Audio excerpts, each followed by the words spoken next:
She called the cops on me for fishing. Not shouting, not trespassing, not running a bonfire rave. Just fishing. One rod, one thermos of coffee, and a man sitting where he thought peace was free. Turns out peace costs extra if your neighbor's got a clipboard and a superiority complex. I wasn't wearing camo or lurking in the shadows. I was on my own property. But apparently, casting a line into a lake now qualifies as suspicious behavior if your name isn't embroidered on the local HOA roster. Claire Ellington, president of the Silverbrook Shores HOA, strutted over like she was delivering a State of the Union, demanding to know why I was loitering in the recreation zone.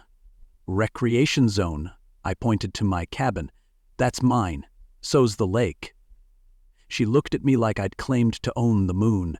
The kind of look people reserve for tax evaders and line cutters at Costco. And before I could grab my coffee, she was already on the phone describing me as uncooperative and potentially dangerous. Lady, I'm holding a fishing pole, not a flamethrower. What followed wasn't just a dispute. It was a full-blown HOA fever dream. We're talking fake violation notices that looked like they were printed at a kid's lemonade stand, a homemade patrol squad with folding chairs and walkie-talkies, and Claire running her HOA like it was a private military operation defending the Alamo. Ever dealt with someone so loud and wrong it made your tea go cold? Yeah? Welcome to Silverbrook. Drop your city, your state, or your craziest HOA moment in the comments. I've got 5 more chapters of madness coming, and trust me, this circus is just getting started. See, 4 months ago I inherited my grandfather's cabin and the surrounding lake property. I'm a remote software engineer, keyboard for a living, peace for a lifestyle. Granddad always said this place had a quiet that settled your bones. He wasn't wrong. Every Sunday morning I'd sit by the water, rod in hand, thermos beside me, and let the world fall away. Then Claire Ellington happened.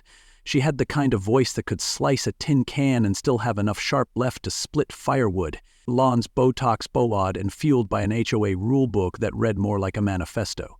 She marched toward me with 2 sidekicks in pastel polos who looked like backup singers in a Karen tribute band. "This is Silverbrook's lake," she insisted. "It belongs to the community." I blinked. "Ma'am, my name's on the deed. The lake came with it." She smiled like I'd said the punchline wrong.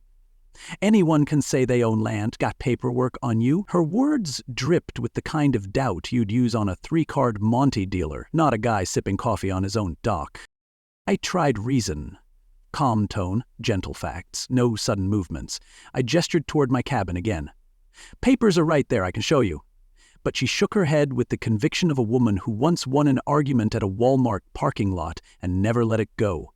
"No ID, no authority," she declared. I almost laughed, not because it was funny, because it was absurd. Like being told you don't own your own shoes because someone else thinks they go better with her outfit. She pulled out her phone like it was a sword and called 911, weaving a tale about a stranger with a hostile attitude lurking near family homes. Her voice shifted into concerned mother mode, which might have been convincing if she hadn't opened with, "He's just sitting there, watching." "Ma'am, I was watching a bobber and hoping a trout was dumb enough to take the bait, not casing the neighborhood like a burglar in a Disney movie." Still, she went full Shakespeare. I stood there, stunned as she described me like I was a storm cloud rolling in from a crime-ridden past. When the sheriff showed up, I half expected him to laugh. But he didn't. He had that worn-out look of someone who's broken up too many family reunions gone wrong. He asked me to avoid the lake for now, just to keep the peace. I agreed, because, unlike Claire, I actually wanted peace. He left, shaking his head. I figured that was the end of it. I was wrong. An hour later, there was a bright yellow HOA violation taped to my front door like a ransom note. Unauthorized use of community property, $200 0 cents fine per day. At the bottom, scrawled in red ink like a high school detention slip, was Claire's signature. It was like being ticketed by a traffic cop who doesn't own a car. That was the moment I knew this wasn't just a misunderstanding. It was a turf war. But she didn't know what turf she'd just stepped on. I went straight to my grandfather's old file cabinet and pulled out everything: deeds, maps, contracts. If knowledge was power, I was about to become the quietest warlord Silverbrook had ever seen. Now, some people say revenge is best served cold. I say it's best served with documentation, notarized and stamped. As I sifted through decades of papers, I found something even juicier than Claire's HOA title, a land survey and lease agreement from 1986. My grandfather hadn't just owned the cabin in the lake, he'd leased out the land beyond it. The very land Silverbrook Shores was sitting on, all of it. Every picket fence and garden gnome. And the lease had one golden clause. If the HOA violated the terms or harassed the property owner, the lease could be terminated. Immediately. I sat back in my kitchen chair, grinning like I'd just found a winning lottery ticket in a pair of old jeans. Claire wasn't policing me. She was trespassing. She wasn't the president of anything. I was the landlord, and she had no clue. I didn't need to raise my voice. I had something better, the truth, the paperwork, and a slow-boiling patience she'd never see coming. The sheriff had barely pulled away when the next blow landed. Bright yellow, taped to my front door, and full of Claire's signature flavor of lunacy. An HOA violation notice accusing me of unauthorized use of community property with a $200 0 daily fine attached like a cherry on top of a bad decision sundae. I stood there holding the paper like it was radioactive. Claire wasn't just wrong, she was confidently wrong, the kind of wrong that comes with accessories. And suddenly I knew this wasn't just a loud neighbor with a whistle. This was someone staging a parade on a road she didn't own. That paper didn't scare me. It motivated me. If she wanted to play hardball, she was about to find out I brought the rulebook, and it had my grandfather's signature on the cover. I went straight to the old filing cabinet in the back bedroom, the one that smelled like dust, leather, and unfinished business. My grandfather Eugene wasn't just a property owner, he was a paper trail artist. Receipts for lumber from 1978, handwritten notes about fence maintenance, a faded valentine from a woman named Dorothy I never heard of. But deep in the second drawer, inside an envelope labeled Silverbrook Dev, Lease Act IP, I found it. The deed, signed and sealed, clear as daylight. He hadn't just owned the land where the cabin sat. He had leased out the rest of the property in 1986 to a development firm. The deal allowed them to build residential homes, but the land? It never changed hands. Eugene Whitaker kept ownership, like a man who knew the day would come when someone would need to slam a folder on a table and say, "Actually, no." My breath caught as I unfolded the survey map that came with it. It was like someone handed me a treasure map, and I was standing in the middle of the gold. Every plot of land where Silverbrook Shores now stood, the identical cul-de-sacs, the jogger-friendly sidewalks, the little white fences with matching mailboxes, it was all on Whitaker land. She'd done it while standing in a house that technically belonged to me. I stood there in my kitchen, papers spread out like battle plans, coffee growing cold, and let the truth wash over me. This wasn't a fight over fishing. This was a showdown over territory. And she didn't even know she was on the losing side. It was like watching someone build a sandcastle at low tide. "The water's coming, Claire. It's coming." But I didn't storm over there waving the deed. I didn't call the sheriff back. No, I waited. Because I knew something she didn't. People like Claire dig their own holes better than you ever could. And judging by the look on her face when I caught her holding a clipboard the next afternoon, she was halfway to China. She'd started knocking on doors, telling neighbors I was a trespasser, spinning a tale of an aggressive man squatting by the lake and claiming ownership like a soap opera villain with amnesia. I watched from behind my curtain as folks who used to wave at me now looked away. One woman even crossed the street when she saw me walking to the mailbox. Claire wasn't just spreading lies. She was cultivating fear. And fear, my friends, is the most contagious thing in any neighborhood, especially one with an HOA newsletter. Now, I've seen gossip travel fast, but this was turbocharged. Within 24 hours, Claire had organized what she called a community awareness group. I called it a paranoia picnic. 5 residents sitting in lawn chairs at the end of the lake, armed with binoculars, notebooks, and more self-importance than a reality show reunion episode. It was performance art at its finest. They weren't watching for threat, they were watching for confirmation bias. And me? I was giving them none. I kept calm, mowed my lawn, drank my coffee, and every time they looked over, I waved. Because nothing confuses the fearful more than a smile from someone who knows. He's already won. And oh, the wind was coming. Because tucked inside that lease was the real landmine, a clause stating that if the developer or its assigns, in this case the HOA, interfered with the landowner's use or access, the lease could be terminated without notice. Claire had not only interfered, she doubled down on it.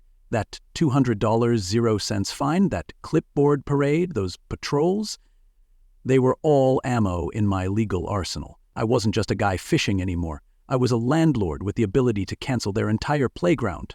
And as poetic as that was, I didn't want revenge. I wanted restoration. I wanted peace.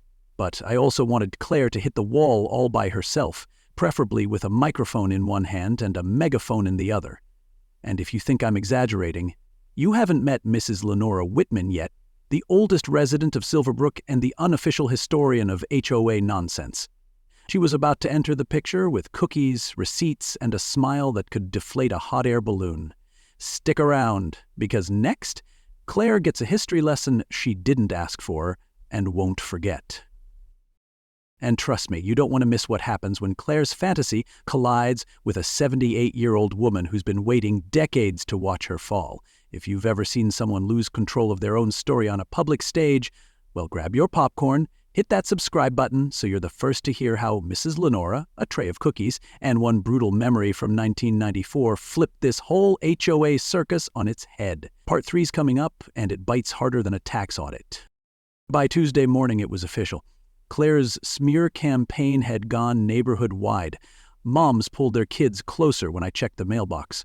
One guy refused to make eye contact at the HOA dog park, and I don't even own a dog. Claire had gone full daytime drama, telling anyone who'd listen that I was unstable, dangerous, possibly unlicensed in something. It didn't matter what, as long as the whisper landed, but I didn't panic. I didn't storm the next HOA meeting with maps and monologues. No, I did something far more terrifying. I got quiet. Because when the guy with the deed stops talking, it's only a matter of time before someone's about to learn the difference between owning a house and renting a fantasy. She built a castle of lies and was shocked the moat was just my driveway. Every afternoon I'd sip coffee on the porch while neighbors hurried past like I was contagious. Claire strutted the cul-de-sacs like a tin-pot dictator, clipboard in one hand, gossip in the other. Her voice echoed off vinyl siding, with words like trespassing and disturbance, all while standing on my land. The irony was so thick you could spread it on toast. And yet, the more she shouted, the more I smiled. I didn't need to disprove her. I just needed one person to remember, someone who'd seen it all before. Lucky for me, Silverbrook had one of those. And her name was Mrs. Thelma Caraway. Thelma was 78, lived 3 houses down, and had been in the neighborhood longer than the trees had roots. She wore orthopedic shoes, carried a cane she didn't need, and had the sharpest tongue this side of a court stenographer. When I knocked on her door, she opened it like she'd been expecting me for years. "Well, well," she said, eyeing me over her bifocals. "You've got your grandfather's jawline, and his patience too, I hope." She invited me in like I was a visiting senator, then handed me a plate of molasses cookies that could knock out a tooth. Thelma didn't just know the history of Silverbrook. She remembered it in paragraphs, with footnotes, and boy did she remember Claire. "She pulled the same nonsense back in '94, Thelma said, stirring her tea with the air of a woman preparing to drop bombs. "Marched up to your grandfather yelling about lawn signs and lake rights, thought she could out-talk Eugene Whitaker. Ha!" She slapped the table like it owed her money. He didn't raise his voice, just let her rant, then invited the whole block over for barbecue, handed out copies of the deed, and let her melt like a stick of butter on asphalt. I sat back in my chair, trying not to grin like a kid who'd just been told Santa was real and lived 3 houses down. The same Claire, the same tantrum. Just recycled outrage in a new century. And now, history was begging for an encore. Thelma leaned in, voice low and gleeful. Let her run her mouth, document everything, keep receipts.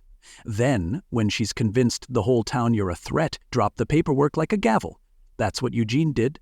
That's how you win around here. Not with noise, with proof.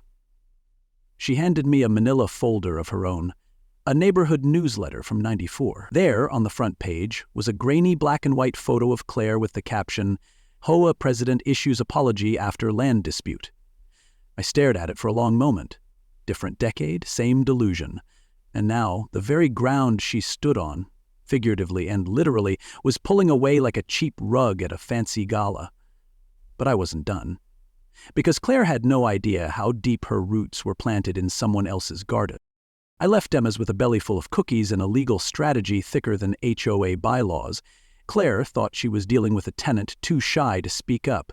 What she didn't realize was that I had a generational playbook, a kitchen table full of proof, and a neighbor who kept more receipts than the IRS. I didn't need a press release. I needed patience.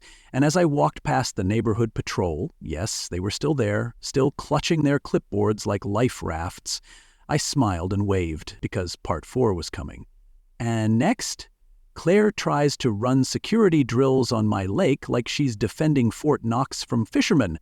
You're not going to want to miss that show. By Thursday afternoon, Claire had reached new heights of suburban madness. She called it the HOA Safety Patrol. I called it a PTA meeting with delusions of grandeur. 6 of them showed up with folding chairs, clipboards, and what looked like old walkie-talkies from a garage sale. They set up at the edge of the lake like they were preparing to repel invaders, armed with bottled water and righteous indignation. I couldn't help it. I started filming them from my kitchen window like I was narrating a nature documentary. Here we observe the wild HOA patrol in its native habitat, threatened by logic, armed with laminated bylaws, and deeply territorial. It was ridiculous, but also deeply satisfying. Claire thought she was building a wall of power. What she didn't realize was she'd built a stage. And the spotlight was coming.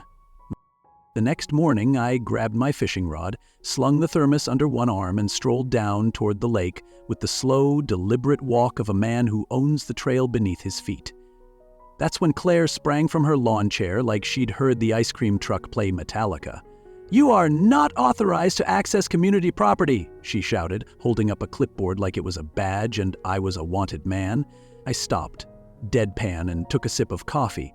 "Claire, I'm walking to the lake on my land with a fishing pole, not leading a hostage negotiation."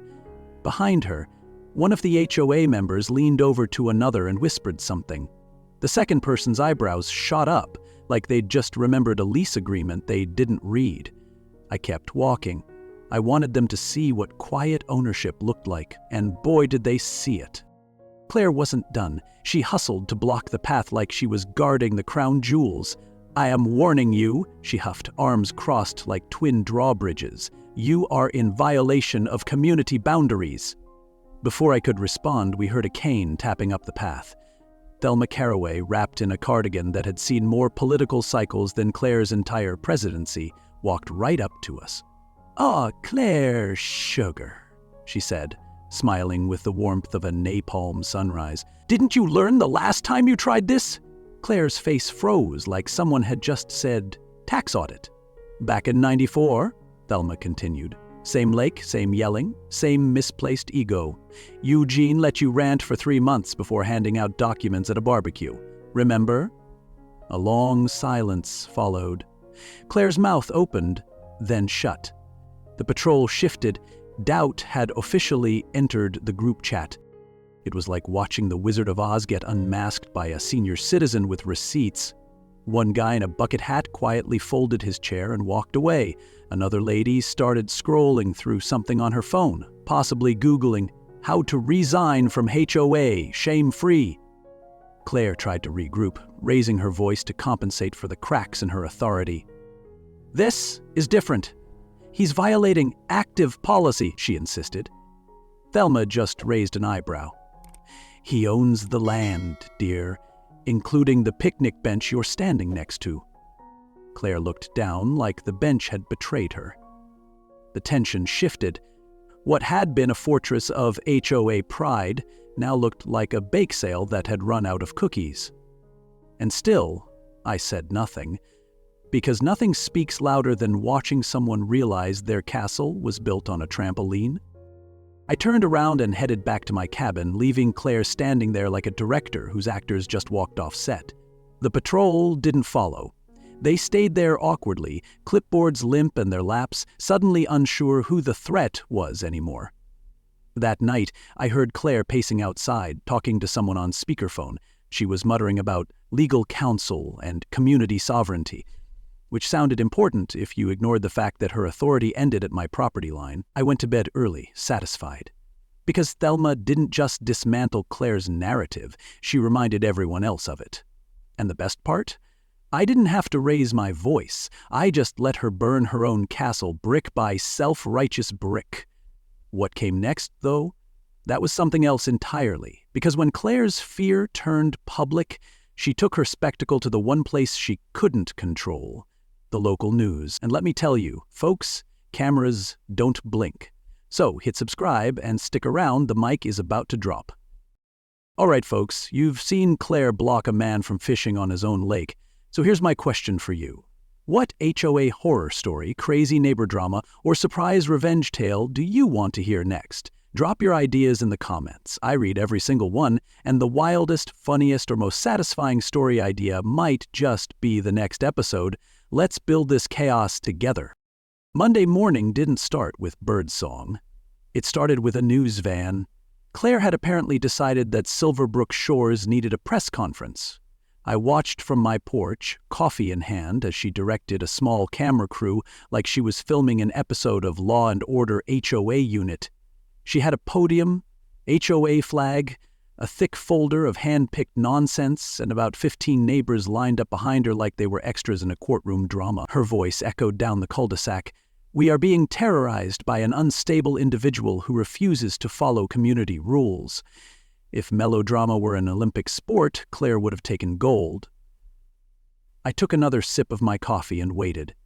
Because when someone sets the stage with that much flair, you better believe a spotlight's about to burn. Her speech was a symphony of slander.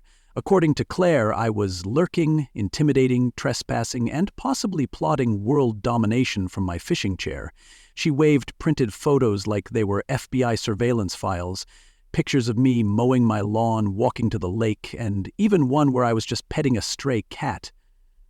"This man lives alone," she declared, as if solitude was a federal offense, "and wash the community. We've seen him near children. He refuses to comply with safety requests." Behind her, some of the residents shifted uncomfortably, no doubt wondering how petting a cat turned into a community threat. The reporter scribbled in his notebook, eyes darting from Claire to the crowd like he was covering a very slow train wreck. I stayed inside. Because sometimes the best rebuttal is timing. And I had perfect timing on my side. Right around mid-8 of her live broadcast, I made my move. I walked out slow, steady, folder in hand like a man delivering receipts to a tax audit.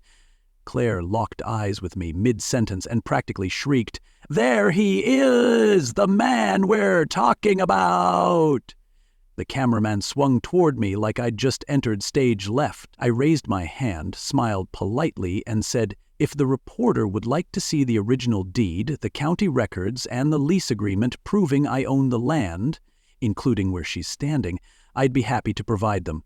The reporter nodded, so fast I thought his pen might take off. Claire tried to talk over me, but the mic had already shifted. Her spotlight was still on, but suddenly she wasn't the star.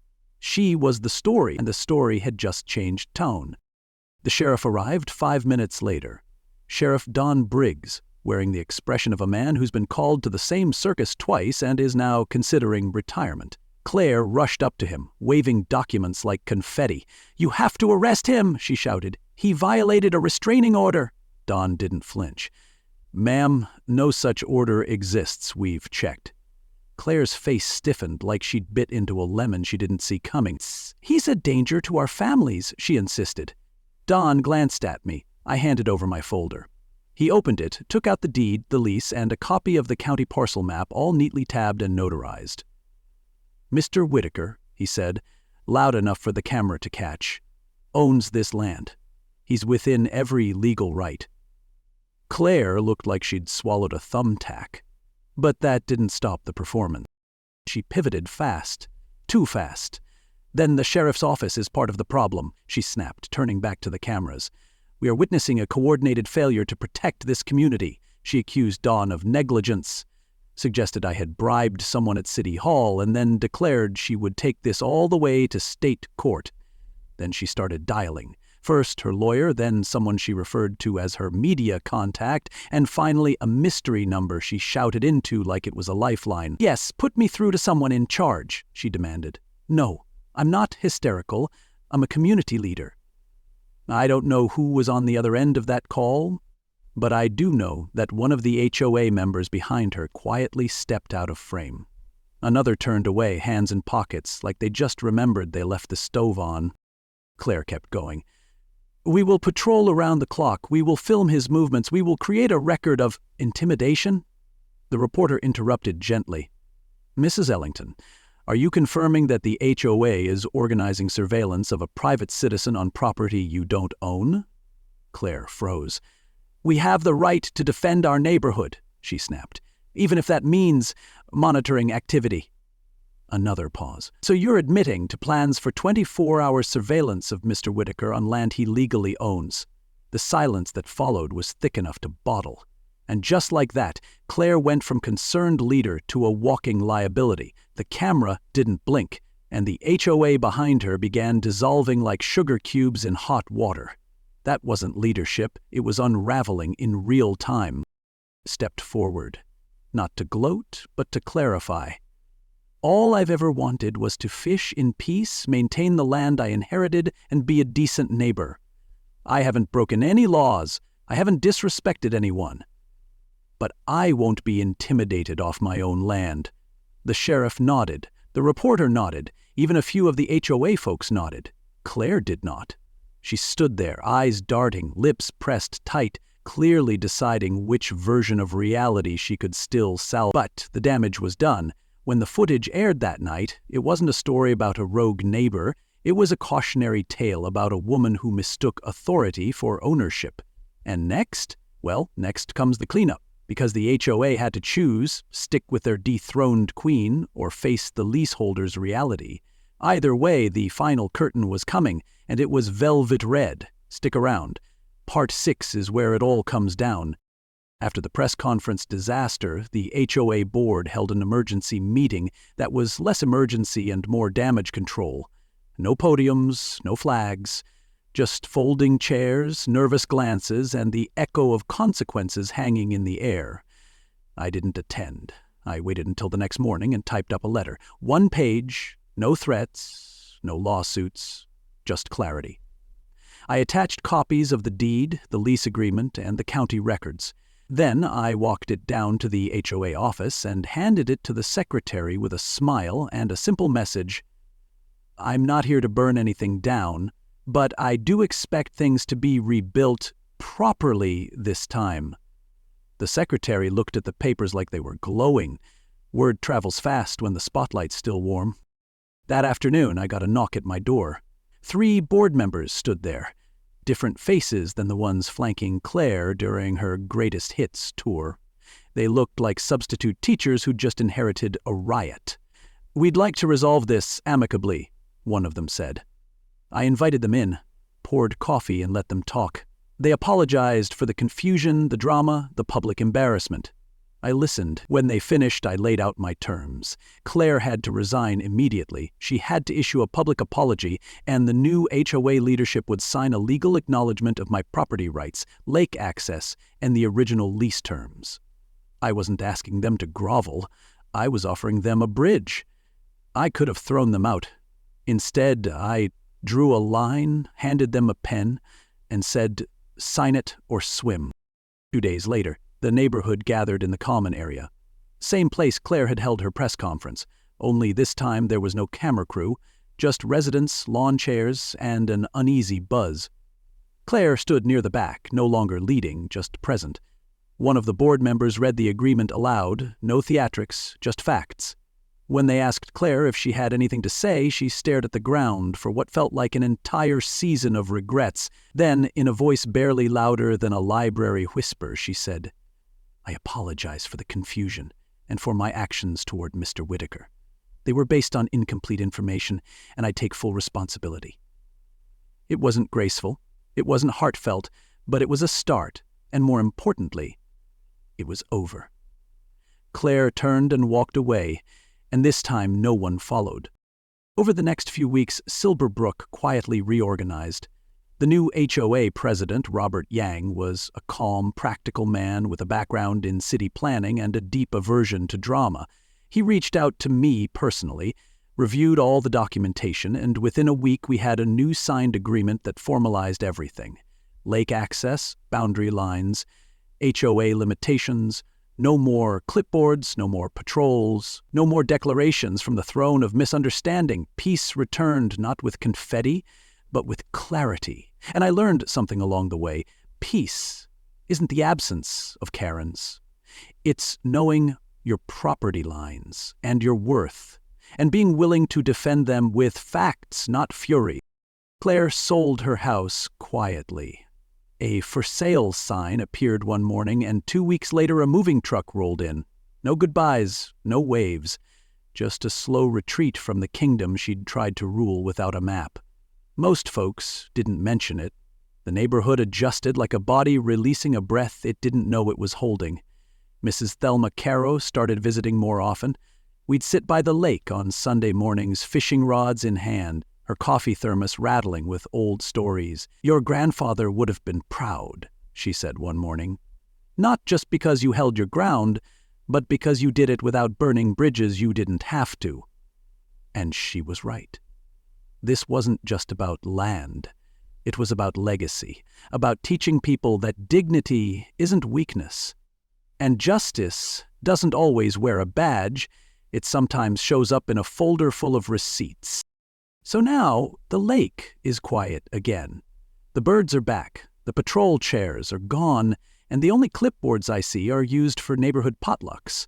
Robert Yang runs the HOA with a light hand and a listening ear. We don't always agree, but we respect the line between governance and overreach. I fish every Sunday, just like my grandfather did. And sometimes I sit back, close my eyes, and hear his voice in my head. Some battles ain't worth starting, but when they start, you better finish them with facts, not fists. That lesson, it's the real inheritance. And every time the bobber twitches on the water, I smile, because I didn't just keep my lake. I restored my peace. Thanks for riding this wild ride with me. And if you've got a story like this, drop it in the comments, because I've got a folding chair with your name on it. So here's the heart of it all. This wasn't just a fight over a lake or some clipboard power trip. It was about dignity, about drawing boundaries without throwing punches, about knowing when to speak, when to document, and when to let someone burn their own castle down. It was about choosing to lead with facts, not fury. And maybe most of all, it was about protecting peace, not just property. Because at the end of the day, peace isn't passive. It's earned, defended, and sometimes quietly reclaimed with a smile and a folder full of receipts. If this story spoke to you, if it reminded you that you're not crazy, that your instincts matter, and that calm can be powerful, I hope you'll do more than just watch. Share this video with someone who's dealing with a tough neighbor, a messy HOA, or a battle over what's rightfully theirs. Maybe it gives them the clarity or the courage they've been looking for. Leave a comment below and tell me what this story made you think about. Maybe you've lived something like it, maybe you're still in the middle of it, and if you found something valuable here, don't just like it, subscribe so you never miss the next story that flips the script and reminds us all how to hold the line with grace.